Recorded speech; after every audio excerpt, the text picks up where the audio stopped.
everybody, it's Richard Milligan here at 4C Recruiting. We are about to cut another podcast. We're going to go fast on this because the camera that I'm recording this on, the battery's about to die. And it's just the things behind the scenes, it's like the little bitty things that happen when you're trying to make content, create content. Those of you that are doing it, you know exactly what I'm talking about. Podcast, I think it's podcast 51 that we're doing today. It's actually an important episode because it's episode 4 where we are talking about the 4 stages of a face-to-face meeting. And so we've gone through 1, 2, 3, today's 4. We're going to tie a bow on this. And we're going to go live here on our podcast here in 3 and in 2 and in 1. Welcome back to another Recruiting Conversations. It's your host, Richard Milligan. And we are finishing an important series of podcasts here. So if you're arriving at this is the beginning for you, just happened to arrive on the scene of my podcast, and this is the one that queues up for you. This is actually episode 4 of a package, I guess what you call it, where we've gone through kind of the perfect framework for a face-to-face meeting for a recruiting leader.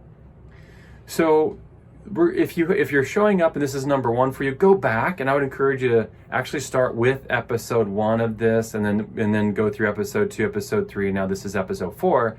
Because it will give you a lot of context around what we're going to talk about here today. So just to bring everybody from the episode 1 to present so we can pick up where we left off, I believe that there's 4 stages of presenting, if done correctly. Now, in stage 1, what we do is we build relationship, and that may sound very obvious because it is, but if you want a really good understanding of how to build relationship, go check out episode 1 of this. Because I promise you, there's something there that you will learn. There's 25 years of experience in that podcast alone that will give you that will generate some fresh ideas for you. In episode 2, where we talked about stage 2 of the face-to-face meeting, what we talked about is figuring out a candidate's why, figuring out a recruit's why, what motivates them most. And then in episode 3, we're talking about, now it's our turn to present in this meeting, and this is where we're going to talk about our passion zone. We're going to share why we do what we do. We're going to talk about our core value system, and then we're going to share our vision. Where are we going? And that brings us to stage 4. Now let me start stage 4 with this. You're not always going to have a 4th stage of this face-to-face meeting. And when I say stages, I just mean like transition windows. Like there's 1, 2, 3, 4. There's 4 different places here, 4 different topics or points that we need to move through in order to actually have a successful face-to-face meeting. So when we get to this one, it's where we would create alignment. Now, assuming that you want to create alignment. Look, I've been on lots of face-to-face recruiting meetings, and one of the things I know is that if I went through stage 1, 2, and 3, I was pretty clear after stage 1 and 2 whether this was someone that was aligned with me. And I've learned the hard way in my own recruiting career in hiring people just for volume, just for units, just for production, just for sales, just to fill a position. I've learned the hard way that that's the wrong way to recruit. You want to attract people that you're going to enjoy doing business with, right? We've talked about that framework before, like doing business that you love with the people you love while making a greater difference. And if you're not doing business with people that you love, it really makes it hard to love what you're doing, and it makes it almost impossible to get to that larger meaning place. So we want to attract talent, and we want to recruit talent that's aligned with our value system. So when I get to this 4th component here, I'm not always going to go through this because I'm going to have already determined that someone is not the right fit for my team. And so when I get to this one, I'll end the meeting and say, in my phone scripting, I said that I wasn't going to recruit you. And so here I am, and I've just said, here's my vision, value, and why I'm doing what I'm doing, but I am going to end the meeting on that note without moving into this place where I would actually ultimately try to bring this conversation full circle and make statements like, I see us as being aligned in our value system. So in creating alignment, you are actually going to use that word alignment. I had someone I'm coaching come into a coaching session one time, and they were laughing, and they said, "You're not going to believe this. I'm walking through the 4 phases of this, face-to-face meeting that you taught me, and I got past stage 3, and the person that I'm supposed to be recruiting says to me, 'Man, I see where we're really aligned in our values.'" And it was like, it was all I could do not to spit my coffee on the individual because they said that. That was my line. I'm the one that's supposed to be saying that. I got a good laugh out of that, but the truth is that when we model this correctly and we get to this moment, people will feel alignment. People will know whether you are a leader of interest and someone that they should have on their radar, whether that's now or in the future, for when they are experiencing a trigger event or interested in making a move. So we get to creating alignment. Here's what this is centered around. This is really connecting our values and our vision and our why with their values, their vision, and their why, what motivates them most. So there's a number of ways to do this. One, you just speak alignment. It's like in the first part of this meeting when you were talking about your family, you said this about your family, and I see where we are extremely aligned because I believe this, and this is what's similar. What visionaries do well is visionaries take people and project them into the future with them. That's what visionaries do well.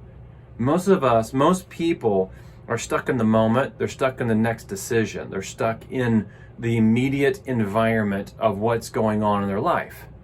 What visionaries do is they place people into the future with them. They speak this to life. So there's a number of ways to do this, but the word alignment is something that's very simple to grab onto, and it's something to use. You're going to use the information they gave you in stage 1 or in the first part of this meeting. You're going to use that information in this moment to say, we are like-minded, that we are headed in the same direction, that we have the same value system. And I've got to actually have them see this, okay? Once I've spoken alignment into being with them, now what I'm going to do is I'm going to gauge the temperature of the recruit. Now remember, with integrity, we said we're coming into this meeting and it's a non-recruiting meeting. If you have this meeting with me, I've said that I'm not going to talk about my company and I'm not going to try and recruit you. But it doesn't mean that at the end of this meeting, I can't make a statement like, look, if you're 1% intrigued by this meeting today, I would love to host you at our local office and have you come by and grab a cup of coffee. Okay, that would be a next step. They may have asked a question early on, and it might have been around your comp model or your pricing model or your sales system or whatever it is that they asked a question about.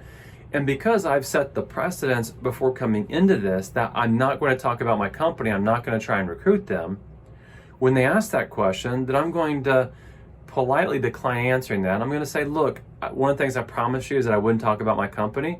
So I'm going to take a note of that question. When we get to the end of that, at the end of this meeting, I'd love to address that with you, but I want to make sure I honor what I said I was going to do and not talk about my company.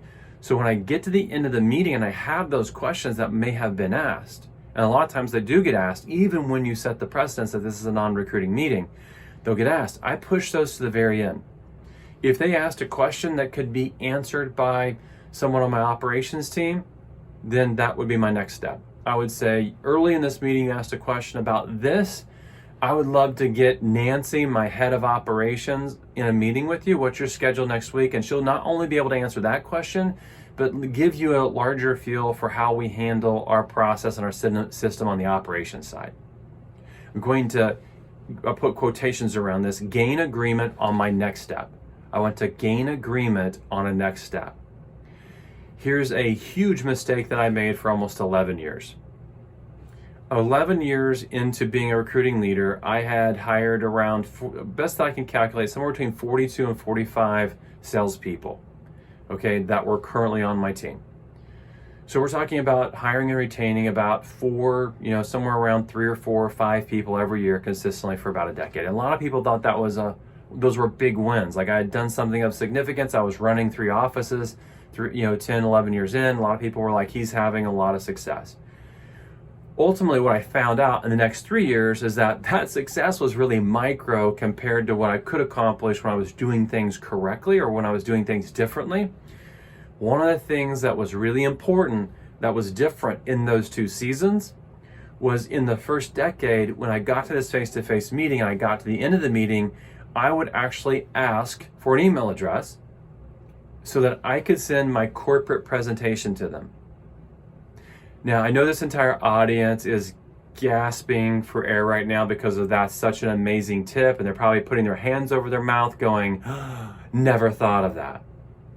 But you don't need to think of that. And if you think that's a good idea, I want you just to drop it right now, because no one ever said that I joined your company because you sent that presentation. In fact, it actually took a street that was a two-way street going quickly in a direction, and it made it a dead-end street, because now I just basically equipped them to say I have all the information that I need to make a decision, and I don't need to build a relationship with you anymore. I can honestly say I never had anyone respond to that email I sent that had this beautiful corporate presentation, by the way. It was a beautiful corporate presentation. The company that I was with had invested an enormous amount of money. I don't know what that amount was, but it was a beautiful presentation that was created by a marketing professional that was very specific, very intentional in how it presented the story of the organization. But no one ever joined the organization because of that. So what I did in this season where I transitioned 10, 11 years in was I said, I'm not going to send that presentation anymore. And what I'm going to do is get more people involved in the recruiting process. Now, what I know today is better information than what I knew in the 2013. What I know today, because we do a lot of recruiting audits for companies, is that the more people you get involved in recruiting, the more likely you are to actually recruit the individual. Let me make that statement again. The more people that you get involved in recruiting, the more likely you are to recruit that individual to your team. Why is that? Right? I think it's important to know that that is true, but why is that? One of the things that I have come to a realization over the last, however long, 6, 7 years that I've been doing that, is that when I get more people involved in the recruiting process, people have a better idea of what the organization looks like, right? Like, they understand what we represent, our belief model. Are we unified? Is there synergy? Is there a connectedness going on here? Are we having fun at work? They really get an idea of what most people, I put in quotations, call culture. That's important, right? They need to understand what our culture looks like. So when I introduce more people, they get a better feel of that. Now, I think there's other things around this. I call it the BAM zone. The BAM zone's where we want to belong to something bigger than ourselves. We want to be a part of a tribe of people that are aligned with our value system. We want to be affirmed by a life-giving leader, and we do want more meaning. And part of that meaning is that we're aligned with people who are like-minded, headed in the same direction, right? All of those things are true. When you introduce more people, that actually gives me the feel for that BAM zone. So a best next step would be to have them into your office so they could meet the entire team. A best next step would be to get your head of marketing on the phone, or your COO, or your CEO, or your president, or your executive leader, or whoever it is, into this next step. And if you were to get someone at an executive level involved, it's extremely affirming, right? To say, like, I was talking to my executive leader, and that executive leader asked if they could have a conversation with you beyond this because I've really pumped you up to them, and they asked if you'd be willing to do 10 to 15 minutes on the phone with them after this meeting. That's extremely affirming. But remember this, you want to gain agreement on this next step at the end of this meeting. Don't make the mistake of saying, okay, let's leave this, whatever this is, cup of coffee, office meeting, at a restaurant, breaking bread, whatever it is. You do not want to leave that meeting without gaining agreement on a next step. And the reason why is that this is a bit like a game of tennis. Okay, you show up at the meeting, and if I hit a ball into your court for you to hit back to me, then I'm just waiting for you to hit the ball back to me. So I'm going to actually make sure while I'm setting in this meeting that when I hit the ball to you, like in this meeting, I'm forcing you to hit the ball back to me. So the mistake that I made for a long time was, hey, love your email address. I'd love to send you this 30-page corporate presentation. It'll tell you a lot about the company. So in essence, I was hitting the ball into their court, and I was just hanging out waiting for them to actually hit the ball back to me. Here's a true story that happened with someone that I was coaching. So I go through this exact presentation with someone, the 4 phases, the 4 stages of presenting. They go have an awesome meeting with the recruit. The next week they come into a coaching session, and they said this to me. They said, would you be willing to review an email that I got from the recruit that I met with last week? And I said, sure, I'll review it, but what are you wanting me to review? And he said, I'm wanting you to kind of give me your input on whether this person is interested in moving forward and in my opportunity, or if this is just a normal email where there's just a conversation going back and forth.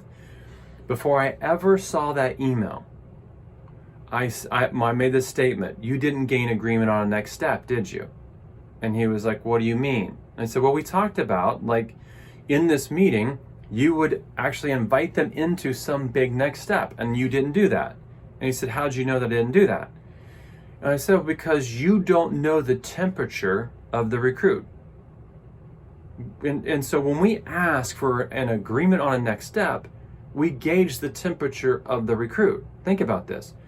If I was to invite, we had a great meeting, we get to the end of this meeting, and I'm now inviting you into visiting my local office, I'm going to get one of 3 responses from you. And one of those 3 responses is going to tell me exactly where you are. Are you 30 degrees? Are you 72 degrees? Or are you 104 degrees? Right? So if I invite you into coming and visiting my local office, and you can't see me, but my body language would shift, I would probably push back away from the table and lean out and go, oh, no, I was only here to meet you, understanding this was a non-recruiting meeting. What does that tell us? That this individual is cold. They're 30 degrees. The person that then thoughtfully considers it and says, can I get back to you on that? I'm not sure if I'm ready to do that, is 72 degrees. And the person that leans forward and says, sure, I'd love to do that. I'd love to come check you out, is 104 degrees. Now, I made up the degrees, but you get the point. You're either cold, warm, or hot. And if I don't ask for an agreement on something that's a powerful next step, then I have no clue. We leave this meeting and it's like, what just happened? Like, where are they at? Did I do good? Are they thinking about, possibly taking next steps? It's like we have no clue where they are. So by gaining agreement on this next step, it is in essence hitting the ball to them in tennis and forcing that ball to be hit back so that whenever it comes back to me, I know where the individual is. And here's why we need to know. If I don't know this, I have no clue how to pursue you beyond this. Like, what do I mean by that? Well, if you're cold, do you think it would be a problem that if I was aggressively pursuing you? Yes, that would be a problem, right? It would be a problem because if I'm aggressively pursuing you and you're cold, then what I do is I position myself to be ghosted. And if you haven't heard that word before, ghosted means that, like, they don't respond to text, they won't respond to your LinkedIn messages, you can't get them on the phone, you leave a voicemail, they don't respond. If I don't figure out whether this person is cold, warm, or hot, then I have no clue how to pursue them. Because if they say, oh, no, I was only here for the purpose of getting to know you and it was a non-recruiting meeting, then I know that they're cold. So what will I do? Well, then I will pursue them through what I call passive communication. Passive communication being that I'm not going to ask you for coffee again next month. It means that I'm going to have a value equation where I'm going to pursue you very thoughtfully, where I'm bringing value to you. I'm not going to just stop in through your phone or through your text or through your LinkedIn or wherever it is saying, are you happy? Are you interested? I'm not going to do it. Okay? Because now I realize I've got to build relationship with you in order to get to a place where I can do that. So you've got to have a strong ask in this. Otherwise, you will not be able to figure out where they are. So the big takeaway for you here is this, is like, have a big ask. Don't be afraid to have a big ask. Once you make that, you're going to extract some information. That information is going to tell you what category they fit in, and from here, we then pursue accordingly. Okay? So there you have it. 4 episodes, 1, 2, 3, 4, talking about the 4 stages of presenting. And listen, this works. This works. It doesn't matter if you are a dental practice trying to hire your next, a hygienist. It doesn't matter whether you are a mortgage leader looking to hire your next top loan officer, or you're a real estate agent looking to hire your next top real estate agent. Whoever you are, this works. Okay?